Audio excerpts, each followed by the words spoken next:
வெற்றி கொண்ட வேளையில் ஆலங்கான போர்க்களத்தில் எழுந்த போர் ஆரவாரத்தை விட பெரிய ஆரவாரமாக அலர் எழுந்தது என்கின்றார் கல்லாடனார். வாகை என்னும் இடத்தில் அமைந்த போர்க்களத்தில் கொங்கர் மீது பசும்பொன் பாண்டியன் தொடுத்த போரில் பாண்டியன் சார்பாக போரை நடத்தி சென்ற அதிகன் உயிரிழந்து களிற்றோடு வீழ்ந்த காலை கொங்கரிடையே எழுந்த ஆரவாரத்தை விட அலர் மிக பேராரவம் கொண்டதாக விளங்கியது என்கிறார் பரணர். இங்கனம் அலரால் எழுந்த ஆரவாரத்துடன் போர் ஆரவாரத்தை ஒப்பிடும் பாடல்கள் அனைத்தையும் விரித்துரைத்தலோ இப்போர்களை குறித்த ஆராய்ச்சியோ இக்கட்டுரையின் நோக்கத்திற்கு பொருந்தாதன. மக்கள் திரளாக கூடியெழுப்பும் ஆரவாரம் என்ற வகையில் அக்காலத்தில் போர்க்களத்தில் எழும் ஆரவாரத்தை மட்டுமே கூற முடியும் என்னும் நிலை இருந்தமைக்கு இப்பாடல்கள் சான்றளிக்கின்றன. தன்மையின் அவிர்ச்சியையே அணிகலனாக கொண்டிருந்த சங்க இலக்கியத்தில் புலவர்களின் கற்பனை திறன் வெளிப்படும் உயர்வு அவிர்ச்சியாகவே இத்தகைய ஒப்பீடுகள். அரண்னால் ஏற்பட்ட ஆரவாரம் போர்க்களத்தில் நிகழும் ஆரவாரத்தை போல ஒப்பிடுகின்ற ஒப்பீடுகள் உயர்வு நிகழ்ச்சியாக அமைந்துள்ளன எனலாம். ஆரவாரமிக்க அலர் தலைவிக்கும் தோழிக்கும் துன்பம் விளைத்தலை போன்றே போரினால் ஏற்படும் ஆரவாரம் மண்பதைக்கு மனிதனையும் போற்றுவோருக்கு துன்பம் விளைப்பது என புலவர் கருதி இருக்கக்கூடும். அத்தகைய தம் குறிப்பை இவ்வொப்பீடுகள் வழி சமுதாயத்திற்கு உணர்த்த விரும்பி இருக்கக்கூடும் என கருத இடம் உள்ளது. முரண் ஒலி அல்லது மாறுபட்ட ஒலிகள். முரண்பட்ட ஒலிகளை தொகுத்து வழங்கி அம்முரண் மூலம் கலைத்திறனை வெளிப்படுத்தும் உத்தியை செவ்வேள் குறித்து நல்லழிசியார் இயற்றிய ஒரு பரிபாடல் செய்வதன் மூலம் அறிகிறோம். திருப்பரங்குன்றத்தில் ஒன்றுக்கொன்று மாறுபட்ட நயமிகு ஒலிகள் பல நிறைந்திருக்கும் என்று நல்லழிசியார் தமது பாடலில் குறிப்பிடுகின்றார்.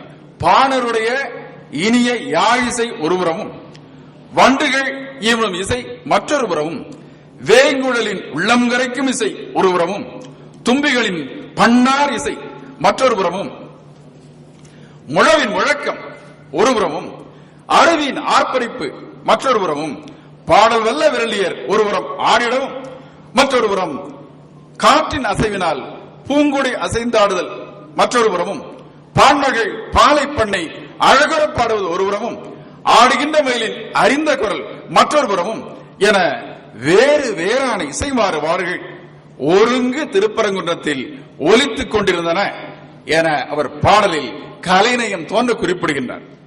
யாழிசை வண்டிசை, குழலிசை, தும்பி இசை, விரலி ஆடல், பூங்குடி அசைந்தாடல், பாடினின் பாலைப்பண், மயிலின் அறிந்த குரல் என முரண்களை நிரல்படுத்தி மாறு அட்டான் குன்று என புகழப்படும் திருப்பரங்குன்றத்தில் இத்தகைய மாறுபாடுகளை கலைக்கண்ணுடன் ஏற்றுக்கொள்ளும் மக்களின் கலை ஆர்வத்தை புலப்படுத்துகிறார் என கொள்ளலாம். பாடல் பெற்ற பல்வேறு ஒலிகள். அருவி ஒலி. இயற்கை ஒலிகளில் அருவி ஒலியை மிக பெரிதும் சங்கச்சான்றோர் போற்றியுள்ளமைக்கும் சங்க பாடல்கள் சார்ந்து பார்க்கின்றன. பெருவரை அடுக்கத்து அருவியாப்ப எனவும் அருவி விடகத்து இயம்பும் நாட எனவும் அதன் ஆரவாரத்தையும் ஒலிவெள்ளருவி ஓங்குமலை நாடன் எனவும் ஒல்லன் எழுதிரும் அருவி எனவும் அதன் ஒலிச்சிறப்பையும் பதிவு செய்துள்ளனர். இன்னிசை இயத்தின் கரங்கும் கல்விசை அருவி என்ற அருவியின் ஓசையை ஒரு இசைக்கருவி ஓசையாகவே அவரது செவிகள் நுகர்ந்துள்ளன. வயங்கு வெள்ளருவி இன்னிசை இமிழியம் கடுப்ப ஒலித்ததாக அவர்கள் கருதினர். துண்ணரும் நடுவரை ததும்பி அருவி தன்னன் முழவின் இமிழிசை காட்டும் என்றும் பெருவரை மிசையது நெடுவெள்ள அருவி முதுவாய்க்கோடியர் முழவின் ததும்பி என்றும் அருவி ஒலியை முழவு ஒலியாகவே அவர்கள் சுவைத்தனர். முழவு ஒலியாக மட்டுமன்றி முரசு ஒலியாகவும் பறைசையாகவும் அவர்கள் கருதி போற்றி வந்துள்ளமையை அறிகிறோம். முழவு, முரசு, பறை ஆகிய இசைக்கருவிகள் பழந்தமிழரால் பெரிதும் போற்றப்பட்டன என்பதற்கும் இத்தகைய ஒப்புமைகள் சான்றாக விளங்குகின்றன. இடிமுழக்கம். இடிமுழக்கம் நள்ளிரவில் ஏற்படும் போது அஞ்சத்தக்க பெருமுழக்கமாக கருதப்பட்டது. இடிமுழக்கம் முரசு முழக்கத்திற்கு ஒப்புமையாக கூறப்பட்டது. புலியின் உருமல் இடிமுழக்கம் போன்றிருந்ததாக புலவர்கள் பாடியுள்ளனர். இடியின் கடுமை பாம்புகளுக்கு ஊறுவிடைக்கும் என்னும் நம்பிக்கையும் சங்க காலத்தில் இருந்தது. இடிமுழக்கத்தை கடுங்குரல் என புலவர்கள் பாடியது உண்மையே எனினும் இக்கடுங்குரலையும் இன்னிசை என்றும் போற்றியுள்ளனர் என்பது குறிப்பிடத்தக்கது. சங்க சான்றோர் தம்மை சூழ ஒலித்த அனைத்து ஒலி வகைகளையும் தமது பாடல்களில் பதிவு செய்து வைத்துள்ளனர்.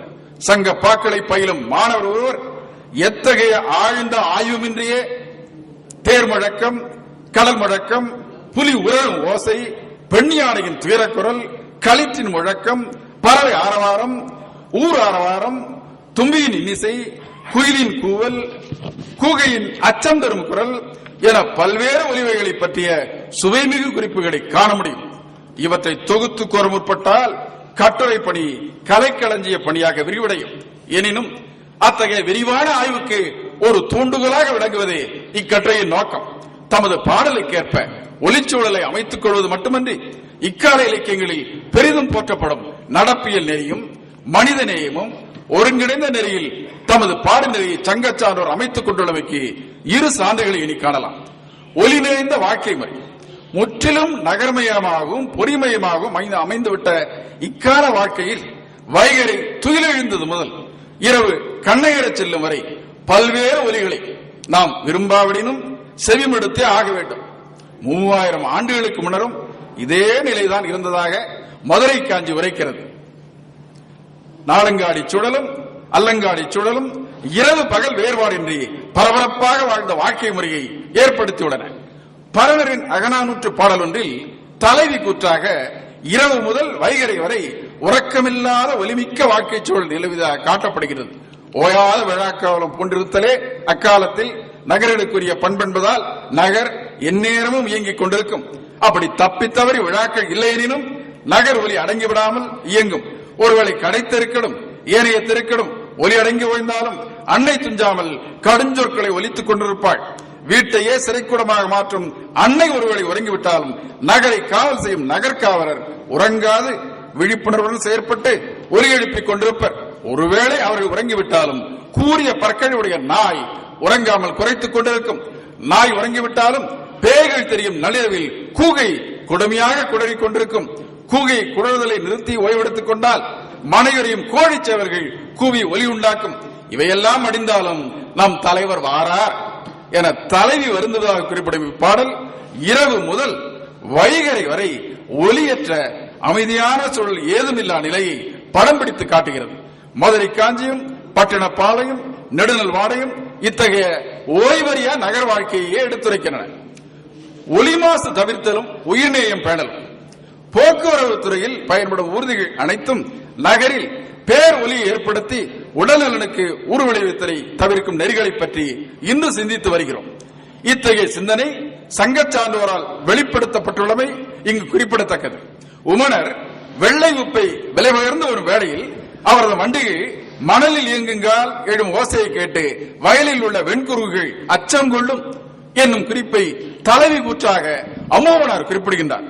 சகடம் மணலில் மடுத்து முழங்கும் ஓசைக்கு கழனினாரை அச்சம் கொள்ளும் என்னும் குறிப்பு உள்ளுரை பொருளாக தலைவன் சான்றோர் முன்னிலையில் அருங்கலை நடத்த திருமணம் வரைந்து கொண்டால் அலர் எழுப்பி வரும் ஏதிலாட்டியர் அஞ்சி வாய்மூடி இருப்பர் என கூறப்பட்டாலும் சூழல் பற்றிய எண்ணமும் ஒலி மாசு குறித்த குறிப்பும் இப்பாடல் வழி வெளிப்படுத்தப்பட்டுள்ளதை மறுத்தல் இயலாது.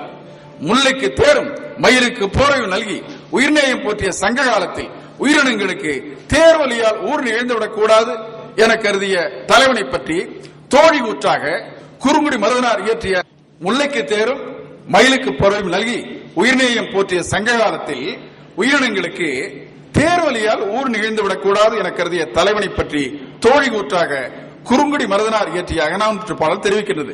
வளைந்த தலையாட்டத்தார் பொலிந்த கொய்த பிடை மயிலினுடைய குதிரைகள்